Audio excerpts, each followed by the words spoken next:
मेधा शुरू से ही पढ़ने में होशियार और मेधावी छात्रा थी। अच्छी पढ़ाई के बाद अच्छा कॉलेज सिलेक्शन और फिर बहुत अच्छी जॉब। तूने तो मेरा नाम रोशन कर दिया मेधा। अरे लेकिन ये जो काम करने का तरीका थैंक है यू ना, फॉर वॉचिंग हमारी प्यारी कहानियाँ। 18 घंटे काम करेगी तो कल को बच्चा कैसे संभालेगी? तुम्हारी तरह पागल नहीं हूँ माँ जो बच्चे और परिवार में फंस जाऊँ। मैं तो जिंदगी खुल कर जीऊंगी। सब कहने की बात होती है बेटा, अपने बच्चे का सुख हर कोई चाहता है। वक्त बीतता है और मेधा की शादी हो जाती है। शादी के कुछ सालों में ही मेधा एक सुंदर से बेटे की माँ बन जाती है। अरे यार मेरी मैटरनिटी लीव खत्म हो रही है, क्या करें? माँ भी नहीं आ सकती, कैसे मैनेज करूँ? ऐसा करते हैं, इसके लिए एक केयर टेकर रख लेते हैं, वो देखा करेगी इसे। मेधा को पति की बात जम जाती है और वो केयर टेकर की तलाश शुरू कर देती है। एक दिन उन लोगों के घर एक महिला आती है जो दिखने में पढ़ी लिखी लगती है।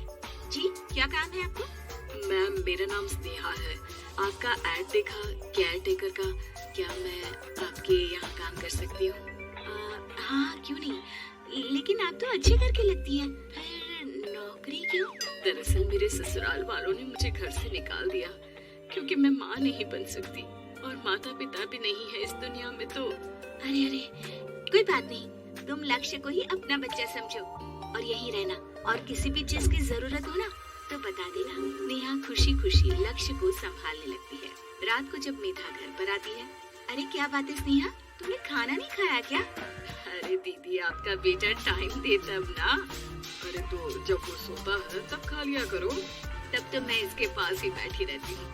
कोई मच्छर या कीड़ा काट ले लक्ष्य को तो अब आप पकड़ो, मैं खाना खा लेती हूँ। नेहा वहाँ से चली जाती है। बहुत ही अच्छे से ख्याल रख रही है ये लक्ष्य का। मेधा इतना तो शायद तुम भी ध्यान नहीं देती। मेधा को पति की बात बुरी तो लगती है लेकिन कुछ नहीं कहती। धीरे धीरे स्नेहा मेधा और उसके पति के साथ बाहर भी जाने लगी। और सुनो, स्नेहा को भी बाजार ले चलते हैं, वो क्या है ना लक्ष्य को देख लेगी जब तक मैं शॉपिंग कर लूंगी। हाँ चलो, वैसे मैं चाह रहा था कि लक्ष्य को लेकर हम दोनों ही चलते। क्या यार तुम तो फ्री में इमोशनल हो जाते हो, कितना देख लेंगे हम दोनों मिलकर, ले चलो उसे। कार से निकलकर मेधा और लक्ष्य रोड क्रॉस कर रहे थे कि सामने से कार आ जाती है। मेधा का ध्यान नहीं होता लेकिन स्नेहा तुरंत लक्ष्य को मेधा से छीन लेती है। मेधा गिर जाती है और कार मेधा को छूकर निकलती है जिससे मेधा को खून आ जाता है। पति मेधा को हाथ देकर उठाता है। स्नेहा लक्ष्य को लेकर गले लगाई रहती है। थैंक्स स्नेहा, मैंने तो ध्यान ही नहीं दिया था कि कार आ रही है।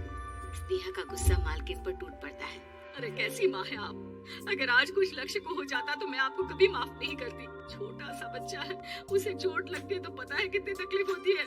पति भी स्नेहा को देखने लगता है कि उसे क्या हो गया। मेधा को स्नेहा पर काफी गुस्सा आ जाता है। घर आकर कहती है, देखो स्नेहा, माना तुम लक्ष्य को बहुत प्यार करती हो लेकिन वो मेरा बेटा है, मैं कभी जानबूझकर उसके साथ बुरा नहीं कर सकती, समझी? मुझे माफ कर दीजिए, मैं लक्ष्य को लेकर कुछ ज्यादा ही सेंसिटिव हो चुकी हूँ। मैं ध्यान रखूंगी कि आगे से ऐसा ना हो। मेधा का मन स्नेहा से अब हटने लगा था। एक शाम मेधा ऑफिस से घर आती है कि लक्ष्य उसे दिखाई नहीं देता और ना ही स्नेहा। वो स्नेहा के कमरे में जाती है जहाँ दोनों सो रहे होते हैं। अरे स्नेहा, लक्ष्य को आज इस कमरे में क्यों सुला दिया? दीदी मुझे नींद आ रही थी, ऐसे में उसे कमरे में अकेले लिटाना मुझे ठीक नहीं लगा। मेधा बच्चा उठाने लगती है कि स्नेहा टोक देती है। रहने दीजिए ना दीदी, सो रहा है, फालतू में नींद खराब हो जाएगी। मेधा को गुस्सा आ जाता है और वो बच्चा उठाकर वहाँ से चली जाती है। अगले दिन मेधा स्नेहा को बुलाती है, साथ में एक और लड़की खड़ी होती है। स्नेहा, अब तुम अपना कुछ और देख लो, हम लोगों को नई केयर टेकर मिल गई है, तुम इस हफ्ते घर छोड़ देना। स्नेहा का मन लक्ष्य को छोड़ने का नहीं करता लेकिन नौकरी तो नौकरी होती है ना। स्नेहा घर से चली जाती है। धीरे धीरे महीने और साल बीतते जाते हैं और लक्ष्य एक नौजवान लड़का हो जाता है। लक्ष्य, आज मुझे मंदिर जाना है, ले चलोगे? ठीक है माँ, एक काम करके अभी वापस आता हूँ, तब तक आप और पापा दोनों तैयार हो जाइए। दोनों तैयार होकर बैठ जाते हैं लेकिन लक्ष्य काफी देर तक नहीं आता। अरे मेधा, फोन तो करो लक्ष्य को, देखो क्या हो गया उसे। मेधा फोन करती है तो पता चलता है कि लक्ष्य का एक्सीडेंट हो गया है और वो सिटी अस्पताल में है। जल्दी चलिए, पता नहीं कैसा होगा मेरा बेटा। अरे चिंता ना करो, सब ठीक होगा, मैं भी कार निकालता हूँ। दोनों मियाँ बीवी अस्पताल पहुँचते हैं जहाँ वो लोग देखते हैं कि लक्ष्य बिस्तर पर पड़ा होता है। एक महिला इन्हें यहाँ लेकर आई है, वो वहाँ बैठी है, लेकिन फिलहाल तो आप लोगों को इनके लिए किडनी का प्रबंध करना होगा। एक्सीडेंट में इसकी किडनी डैमेज हो गई है।